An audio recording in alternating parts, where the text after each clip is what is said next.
কথাই বলে নদী পাহাড়ের নয়, তার নিয়তি সমুদ্র।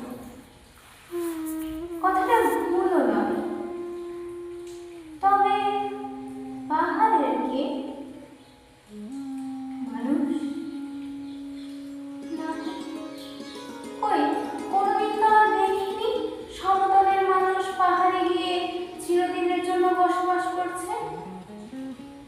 হ্যাঁ, কিছুদিনের জন্য যায় বটে, পাহাড়ের নীরবতা উপভোগ করে, যারা তাকে একটু সান্ত্বনা দিয়ে ফিরে আসে। কিন্তু শেষ পর্যন্ত সেও চলে যায়। তাহলে পাহাড়ের আপনকে মেঘ?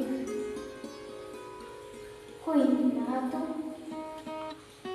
মেঘ তো নদী, বৃষ্টি হয়ে ঝরে পড়ে পাহাড়ের গায়ে, কিন্তু তার কাছে থাকার জন্য নয়, বরং নদী হয়ে সমুদ্রে মিশে যাওয়ার জন্য।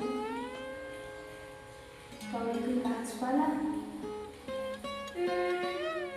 না, সেটাও নয়। তাহলে তো মাটি, পাথরের বুকে গাছ জন্মাতে তো দেখিনি কখনো। আর নদীর কথা তো বলাই আছে, সে পাহাড়ের বুক চিরে পাথরকে ধাক্কা দিয়ে নিজের পথ বানিয়ে ছুটে চলে সমুদ্রের দিকে। কিন্তু কেন? পাহাড় কঠিন বলে? আচ্ছা, আমার একটা প্রশ্ন আছে, পাহাড় এত কঠিন কেন?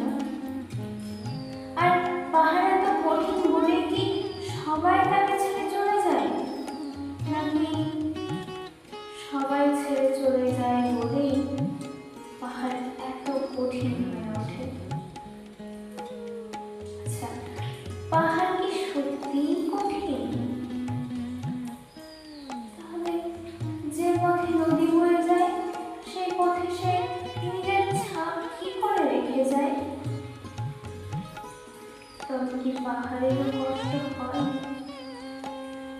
হয়তো হয়, শুধু সে বুঝতে দেয় না, সেও একটু একটু করে ক্ষয়ে যাচ্ছে।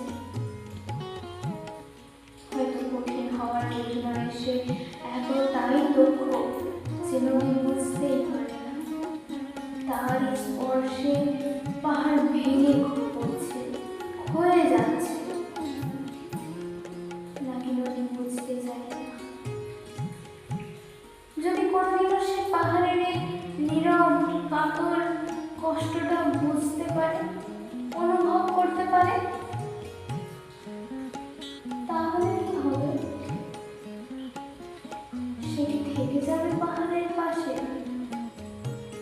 নাকি সমস্ত অনুভূতিকে পিছনে ফেলে বিধির বিধান মেনে হয়ে যাবে সমুদ্রে?